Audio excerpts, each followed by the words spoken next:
I just think with Davey that um, the babyface thing, it just seems like with the storylines, his heart isn't in it as far as the promos goes. He's been the champion for 6 months, but it doesn't really seem like he's had that big title defense yet.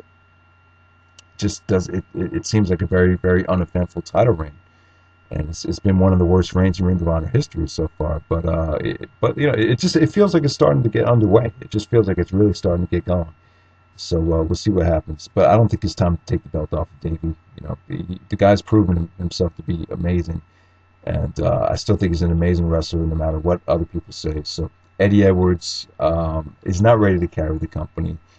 I like him. I was happy for him when he won the title, but honestly, the guy doesn't have it as far as carrying the company. He definitely needs to work on his mic skills. I have acting lessons, free acting lessons, which I could cash in on. I just haven't done it yet, but I feel like giving those lessons to Eddie Edwards because I feel like he could use them. So it's just I don't know, man. It just he's just got a lot to work on the mic. In the ring, though, I like him though. I think he's got a lot of intensity. I like the flow to his matches. I think he busts his ass. Some people might complain about his in-ring psychology, but I think he's great in the ring. All right, El Generico, man. El Generico's been the man. Mr. Consistent. He brings it all the time. You could argue Generico's been the wrestler of the year. He's had better matches outside of Ring of Honor and PWG and Chikara that you guys should check out if you haven't seen him yet. Generico is you can't ask for more than what he's given. He's definitely he's someone that I could say could carry the company. He's definitely there. It's just he's just kind of underutilized, I would say. That definitely feels like they should do a lot more with him than they've been doing. Because I definitely think he's, you could argue, maybe you could even argue the best wrestler in the company right now is Generico. All right, Ernesto Osiris, Grizzly Redwood. I don't know. They're not really using those guys. The Bravado Brothers. I don't know. I know Ace Stone said they have a great gimmick. That's his favorite gimmick in Ring of Honor. So they've gotten people's attention.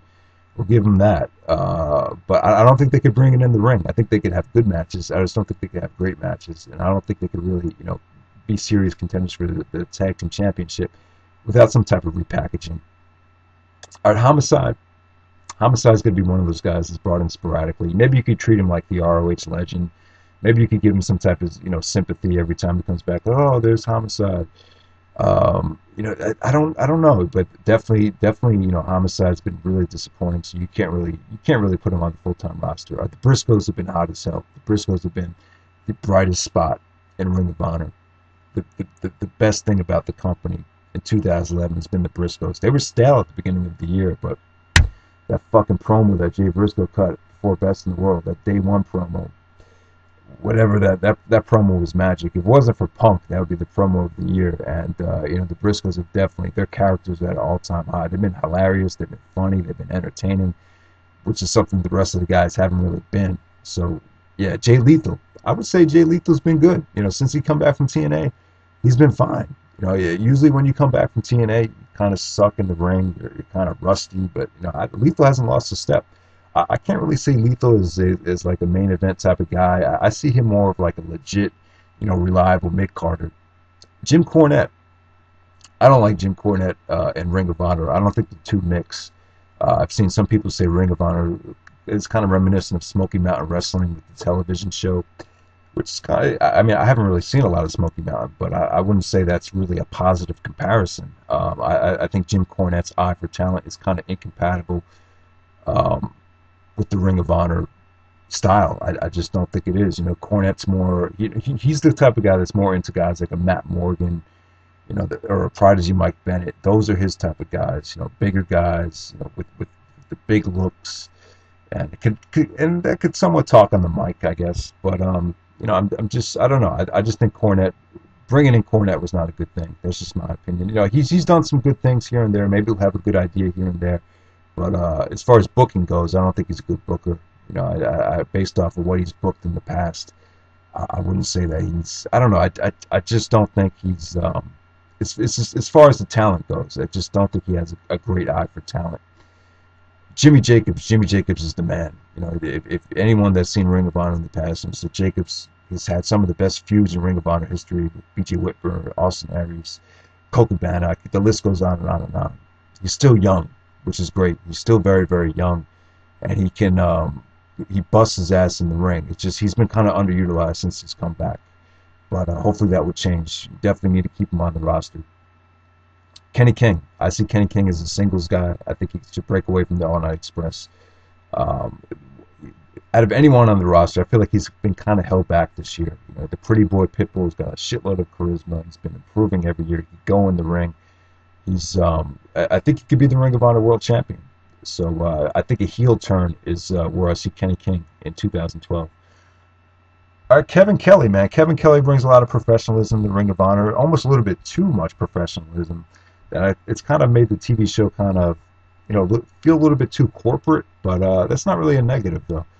The Young Bucks. The Young Bucks have been awesome, man. Thank God for the Young Bucks. That's pretty much all I'm going to say. I think they're really good at, doing those shoot-style heel promos that they've been shooting on RVD and Booker T, and they deliver in the ring every single time. So I have no problems with the Young Bucks.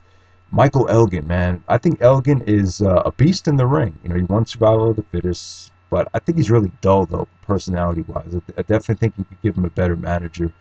I don't know. I just see a lot missing. He's definitely a lot better than Bennett. I would even say he's better than Tommaso Ciampa. But at the same time, he's not someone that I really jump up and down about if I see him in the main event. All right, the Prodigy Mike Bennett. I think the Prodigy Mike Bennett is overrated.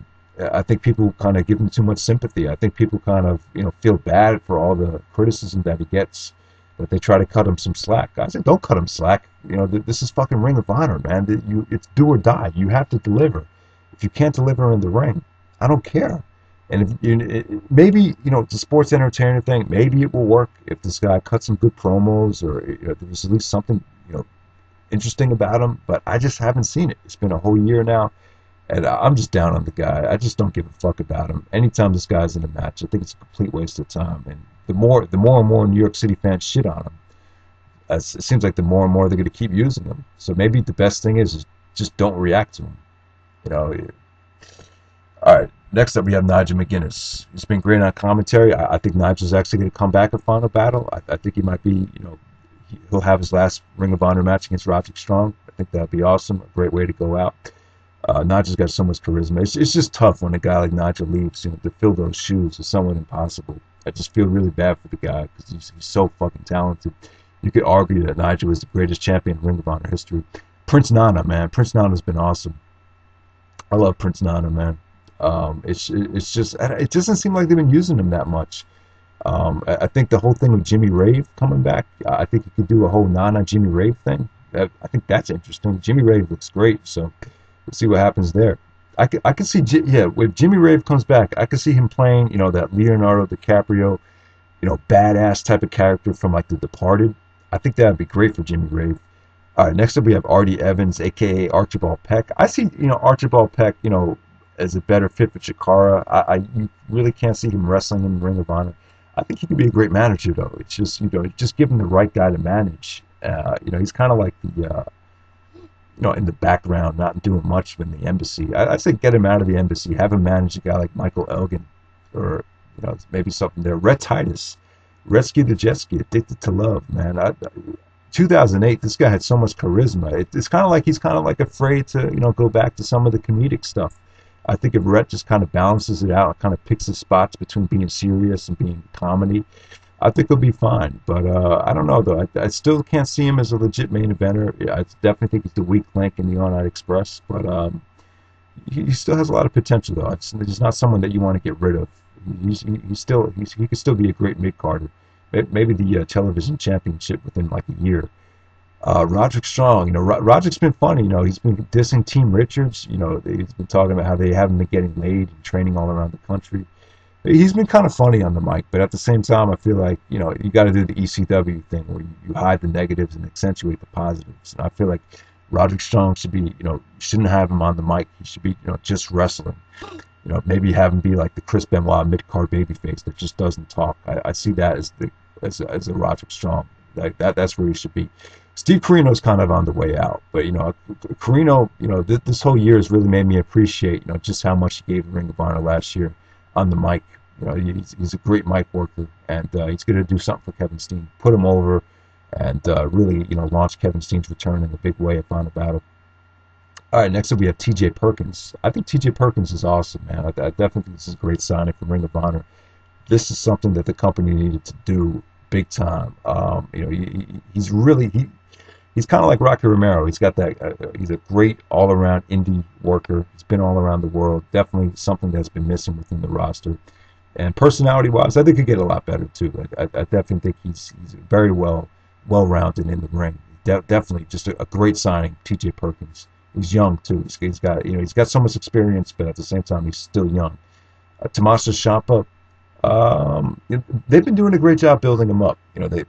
He's undefeated, hasn't wrestled that much, hasn't really done a lot, but at the same time, I feel like you got to give him a chance, though. We'll see what happens when he gets in there with the Roderick Strong or Davey Richards. He's got the intensity, he's got that Sicilian Italian badass look.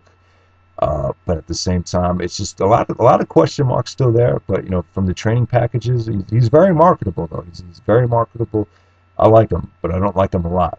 But we'll see what happens. Truth Martini.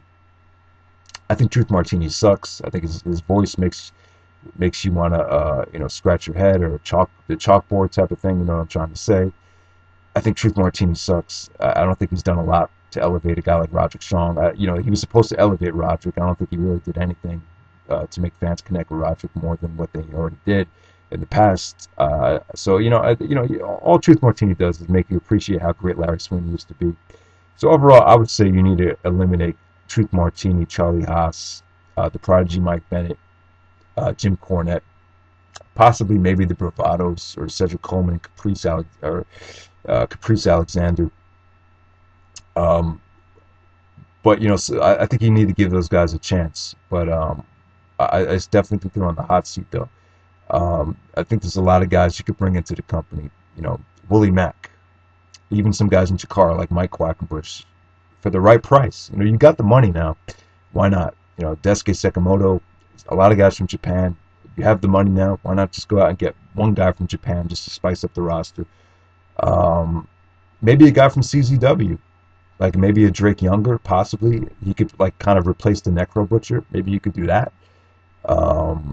There's a whole bunch of things. And Dragon Gate USA and Evolve, they have a lot of talent. I really feel like Ring of Honor dropped the ball with those guys. You really need to keep an ear to the street, which is something Gabe Sapolsky did. So that's why he has those guys. Sammy Callahan. Once those contracts expire, you need to go after them like a pit bull. That's just my opinion. So let me know what you guys think. I hope you enjoy the analysis of the Ring of Honor roster. Hope to see if they could turn around after Final Battle.